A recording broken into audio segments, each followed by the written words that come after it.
Good afternoon and welcome to the Justice Corner. I am your host, Dr. Kimberly Mukhtarian, and I have with me today Mrs. Sade Tomlinson of Zebulon, North Carolina, and her mother, Mrs. Sherelle Potter. Thank you for coming, ladies. Thank you for having us. Well, we are here today to talk about a very important issue in our society today. By word of mouth, we have heard about the recent, and I say recent, within 2016, there was a dog attack on you, Sade. And this happened by a law enforcement that you really didn't know who the law enforcement agency was. Can you tell us a little bit about, first of all, who you are and what school you go to and those things? Yes, I'm Sade Tomlinson, and I go to Knightdale High School. I go to work and go to school. Okay. So tell me, Sade, on that day, could you sort of just take us to the incident? What happened on that day? Yes, I was in a car with a couple other friends, and it was the day before school, so everybody was going home. And we ended up getting in a car crash. And after the car crash, we ended up leaving from the car crash, and we ended up in the woods or whatever by Rutledge Landing. And while we was walking to Rutledge Landing, I was walking down the street, and my friend just shouted out, "It's a dog, it's a dog." And I turned around, and the dog started running up towards me, and it just started attacking me. So can you tell me, just going back at the beginning, you said that you all had a crash. Mm-hmm. How many people were in the car? It was four. Four. All girls? No, it was 2 girls and 2 boys. 2 girls and 2 boys. Where were you positioned in the car? In the passenger seat. In the front or in the back? The front. The front. So were you able to climb out with help, or did you pretty much get out by yourself? I got out by myself. It wasn't nobody else in the car when I woke up. So you're saying that you blanked out at the time of the accident, and when you came to or became conscious, everyone was out of the car except you? Yes. Okay. So when you exited the car, what did you see around you? What happened at that point? When I got out the car, all I saw was the car messed up sideways.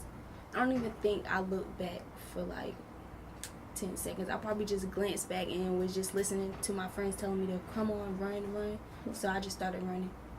So then you began to run away from the car. Mm-hmm. Okay. Where were you all going to? We ran to the woods. You ran into the Yes. woods. Okay. So all 4 of you ran to the woods, or? No, it was only 3 of us that ran into the woods. The 4th person, he was back at the car. He had a concussion or got unconscious, and his head was bleeding, so he couldn't run. Okay. Was he standing? Did he choose to run with you? Why did not he run with the rest of the group? I guess because he was unconscious. His Okay. head was hurting. Okay. So you just left him there. Mm-hmm. Did the cops ever arrive to the scene? Mm-hmm. Did they talk to the young man? Yes, he said that they spoke to him. Okay. So it was 4. Now what we're hearing, according to the news, is that there were only 3, but you're saying there's 4. So you ended up going into the woods in a nearby subdivision, Mm-hmm. or a commercial. Where were you at? It was right in front of the neighborhood Rutledge Landing. Rutledge Landing. Mm-hmm. Okay. So you're walking down the street with your friends, and as you are assuming getting to your destination of some sort, you turn around and you see a dog coming. Did you see law enforcement behind the dog, or? No, the dog just came running down the street by itself. By itself. Yes. So what did you think at that moment? I was shocked because I'm already scared of dogs, so it wasn't no time for me to run or anything. I just turned around, and by the time I turned around, it was already up to me. Did he push you down, or did he just start attacking? No, it just started attacking my leg. It grabbed my leg, and then I tried to fight it off of me, and then it just started attacking me even more. Everybody was trying to help get the dog off of me. I guess it was making the dog madder. So did you fall to the ground when he attacked you? No, it bit my leg, and then I tried to get away from it, but then I ended up falling at some point. I see. So you're on the floor. What kind of clothing did you have on? I had on the sweatpants and a t-shirt, but it ripped off my sweatpants. So you were left bare, Mm-hmm. is what you were saying? Now, so those who accompanied you were trying to help you get the dog off, but to no success. What about the neighbors? Did any neighbors come out? Yes, like the whole neighborhood was out there. On that day, I think it was a Sunday, if I'm not mistaken. It was around 7:30. I heard screaming, and when I looked out the window, I seen my baby standing over here. Laying on the ground. A dog was attacking her. I have behind my door a long, big stick, and I ran out the door trying to get the stick to her, but I was scared the dog was gonna come attack me, but I didn't know what to do. By this time, I was actually on the phone with 911 as I'm doing all of this, and when I was talking to 911, an officer pulls up, and I told them, never mind, it's an officer here. And when he got here, he got out his car. He's just standing there, and I'm asking him, telling him the dog is biting her. Aren't you going to get the dog off of her? And he was like, no, the dog is not biting her. And by this time, I'm like, yes, I'm looking at the blood. The dog is biting her. And he said, no. And I said, you need to get the dog off of her. He was just standing there like he hadn't seen anything, nothing happened. He was just standing there. By this time, the lady across the street had came, and she was seeing other stuff. So by this time, I had went back in the house. I was so upset because I wanted to honestly, I really wanted to get this officer because it was not right, because I have kids. This child is getting bit, and you can hear the dog gnawing on her legs. That's how bad it was. You can hear it. Okay. And they was all like screaming at the dog, screaming at me, like throwing me sticks, everything. And once, like a couple minutes after the dog was attacking me, the police ended up coming. And first one of the police was already there, and he was just standing in the driveway, just staring at me. So how the I'm hearing you say the dog attacked you. Mm-hmm. After the dog attacked you, how long was it before the first officer arrived? Probably like 5 minutes. And he came in a car, jumped out of the car, or did he come walking? He came in a car. Okay, he got out the car and just stood in the driveway, like at the lady's driveway. It was just staring at me. Any assistance to get him off of you? What did he say? He was just standing there, and my friend was like, can you shoot the dog? Like, what are you doing? Can you help her? He was like, if I shoot the dog, I will shoot her. If I shoot the dog, I'm going to shoot her, is what he said. How did you feel? I don't know. At that moment, I didn't have no feeling. When you saw the cops arrive to rescue you, how did you feel? Did you feel like it's about to be over? No, because he didn't do nothing but throw me to the ground, put me in handcuffs. So the initial officer who couldn't get the dog off of you, did you feel like because this first officer arrived that now you're going to get some relief, the very first officer? No. So did you fight all the way through, or did you give up? Tell me about that. No, like at the beginning I was fighting the dog, but I realized it wasn't doing nothing. At one point when I was moving around the lady's yard so much that I ended up on her little, I don't know how to describe it, like the pole, the porch pole. And I ended up holding on to the porch pole, and the dog was still pulling my legs and stuff, bringing me back to the ground. I just gave up at one point. But then I started fighting the dog again. And then that's when the police finally came. So the second officer arrives. He arrives by foot or by car? By car. Okay, so once he arrives, did he call for the dog? No, he just walked up and grabbed the dog. And was he was with another lady officer also. And he asked me, was you in the car accident that crashed up the street? And I said yes. He threw me to the ground, put me in handcuffs. He asked my friend the same thing. She said yes. He threw her to the ground, put her in handcuffs. And then he ended up asking the driver, was he in the car that crashed? And he said no. And he just told him to leave. So the driver, was he at the scene with you doing the dog bite? Or had? And he was trying to help the dog get off me. He was pulling the dog, which was making the dog more madder. He was trying to pull the dog off of you. And so the neighbors, the aftermath, you're thrown to the ground, you are put under arrest. At what point did they Did they take you into custody and take you to jail, or no? No. When they threw me to the ground, I was head first in the grass, and I was just laying there for like 5-10 minutes, and then I finally was like telling them, like, can I get up? I'm hurting. I'm in pain. Can y'all put me in an ambulance? Because the ambulance was there. Okay. I was just laying on the ground, and I was like, can y'all put me in the ambulance? And that's when he finally picked me up and put me in the ambulance. With no underclothes? No. I mean, with no coverage? No. I still had the towel on. Okay, someone provided a towel for Yeah. you. So now you get into the ambulance and you're on your way to where? Wait a minute. Wake Medical. Okay.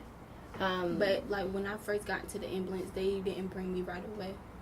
They would still ask me questions like, what's your mom's number, your mom's name, like somebody we can get in contact, and that took like 30 minutes. Okay. So they didn't take you right away. They just sort of held you to get all the questions. And information like asking what was we doing and stuff like that. And I was in pain. I couldn't talk. This was the officers who were asking you these questions? The officers and the EMS. Yeah.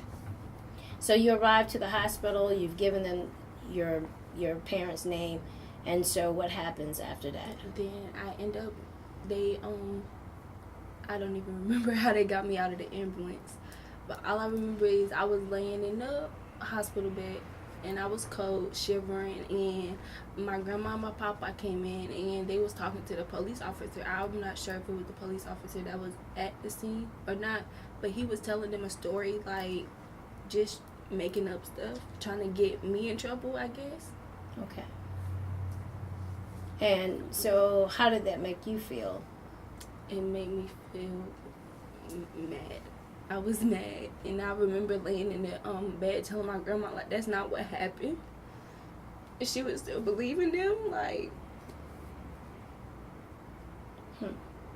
So, Sade, what would you like to say to a system that has allowed so much pain? I know that, you are a dancer, and that has affected you physically. Can you tell us some of what has happened to you as a result of this incident? When it first happened, I couldn't do dance no more. I had to sit out in class. It took a long time for me to start walking again. Like, it really hurts.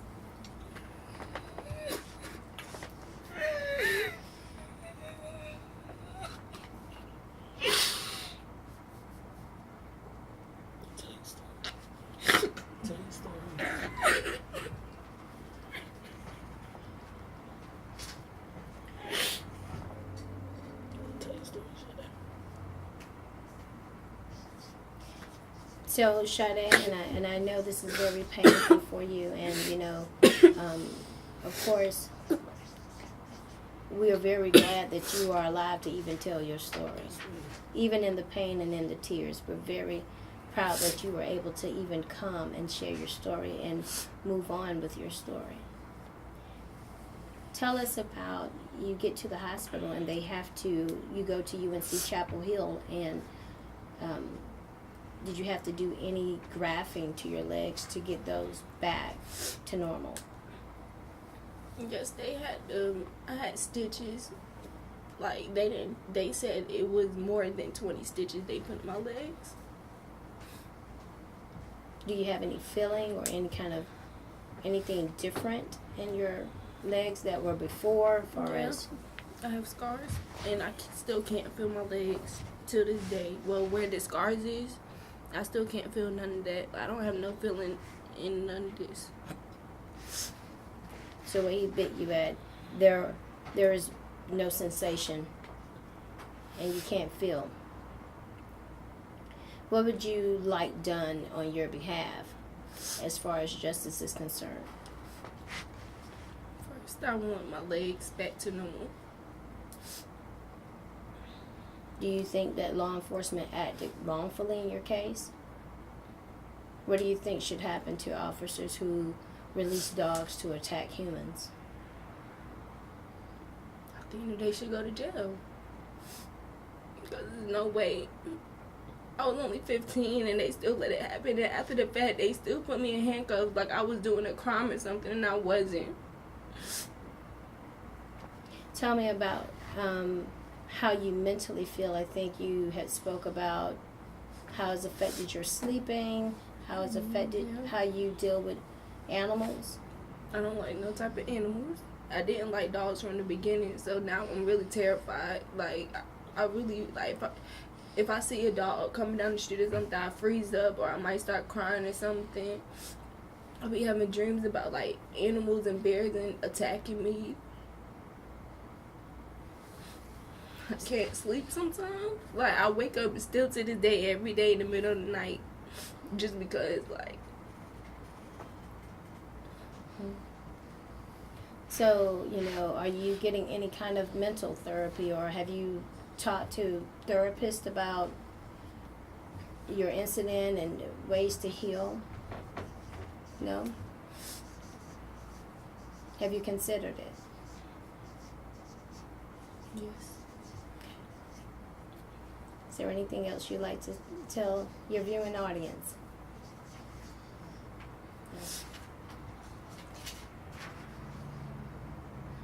So, Mom, can you tell me a little bit from your perspective how this has affected you and your family, and just where you all stand with the justice system?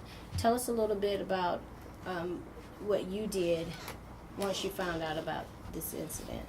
Okay. I was 7 months pregnant when this happened. That's why my mom went to the hospital. She just went there to find out what was going on. And once I heard, I knew it wasn't right. I knew some of the story wasn't making sense, what they was telling my mom and what Sade was telling me, So what was their story? Their story was it was 3 people. Okay. And it was a stolen car. And the car was stolen. They was smoking weed in the car. They told my mom that they was under investigation right now, looking through the car to see what they can find, which they didn't find anything. And the car was not stolen. They told the whole neighborhood of people that was in Rutledge Landing that the car was stolen. So I was feeling that they was trying to diminish the way people looked at these children and why they were being attacked so that it can be justified. So it's been a whirlwind, So did you pursue justice in any way? Did the agency ever reach out to you? Did you ever talk to law enforcement? No, ma'am. Did you receive a criminal report on her, or accident report? I received a citation for her to come down to the Justice Center for Mediation to see if they were going to press charges on her. And this was probably 3 weeks to a month after the incident. So did they press charges? No. We went downtown, told, the guy the story, and he dismissed it right on the spot. Who did you tell the story to? I guess he was a mediator. Okay. I don't remember his name. So, how tough has this been? I know that you've been Sade's support, and you've taken her to all the doctor's appointments and the regrafting. How hard has this been on your family? It's been really hard. It's been really hard.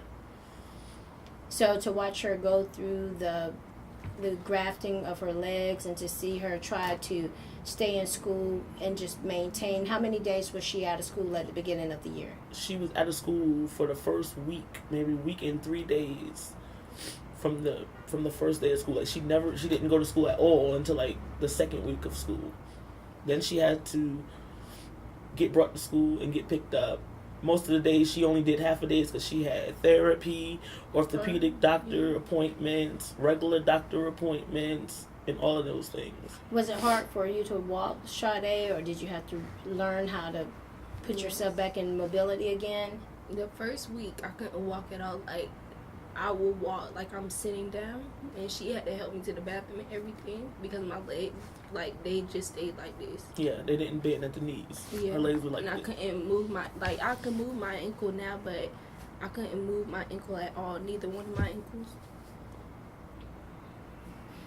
And then, like, I was on, like, the second week when I went back to school, I was walking with crutches for, like, a couple of days.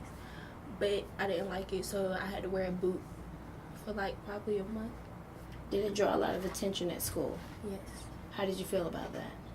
Not happy because everybody was asking me what happened, and I had to tell I didn't tell the story. I just said I got attacked by a dog, and they wanted to know like what happened, where, and why, and go into details and stuff. I see. Miss Potter, so you have endured pretty much the physical aspect of this entire, incident. Tell us a little bit about how you have pursued justice since this has happened. Did you reach out to anybody to try to help or navigate you through the system? Yes. I had a lawyer from the beginning, and it kind of got drug on, I really wanted to do it the right way, to just seek justice without making a big blow up, and I probably shouldn't have did that. I don't know. But I'm, like you said, I'm a good believer in timing. So I did go about it that way, and it didn't pan out. It drug out for a year and a half. So once I wasn't able to, pay hundreds and hundreds of dollars for her case to be heard, my lawyer, let me go. So then I, reached out into the community to find somebody to at least listen to her story. Absolutely. So you're saying that you did retain an attorney. Mm-hmm. You were not able to make some of the payments that were associated with making any filings or retainer fees. Mm-hmm. Those are primarily what some attorneys require, and that didn't pan out for you. Right. And so, according to reports, the Wake County Sheriff's Department has received word that they will not be covering the risk management for Sade's injuries. How do you feel about that? I feel it's wrong because they were wrong. So why wouldn't they take responsibility? So from the other side of the spectrum, from Wake County, they're also saying that they lost control of the dog and they were not able to retrieve the dog back. Can you tell me how you feel about those statements? Yes, that's neglect, that's negligence. So how can you tell me that you're not going to be responsible of making my daughter heal when you are negligent on making her the way that she is right now?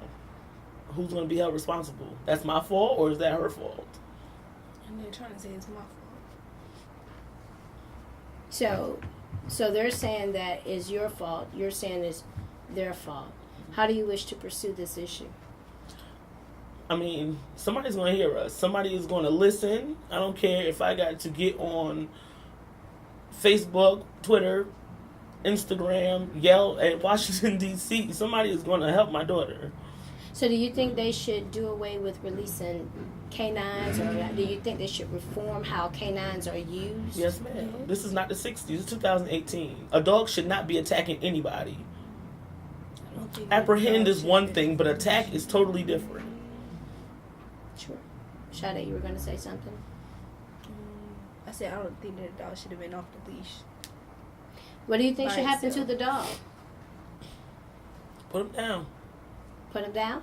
Sade, how do you feel?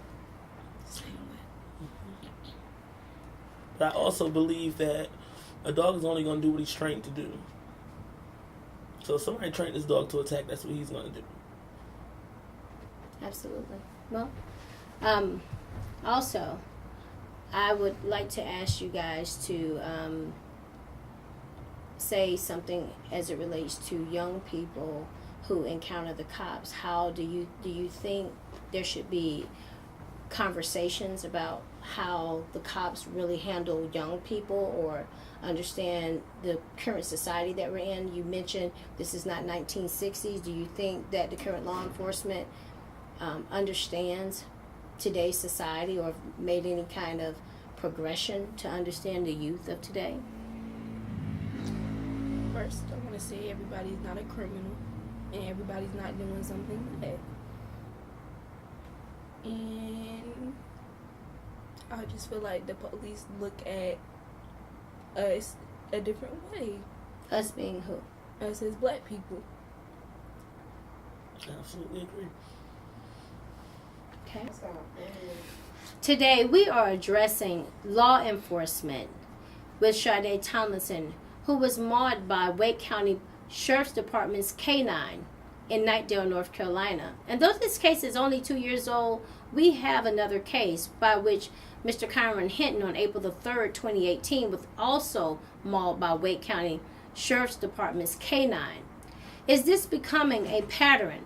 Again, Black America saw these patterns in 1960 and 1860, and now we're back at 2018. Have we changed? Have we come across the bridge that so many Black people hope to have crossed? Again, we must address reform, and this time, reform has to come from our people. Again, the Justice Corner at your service.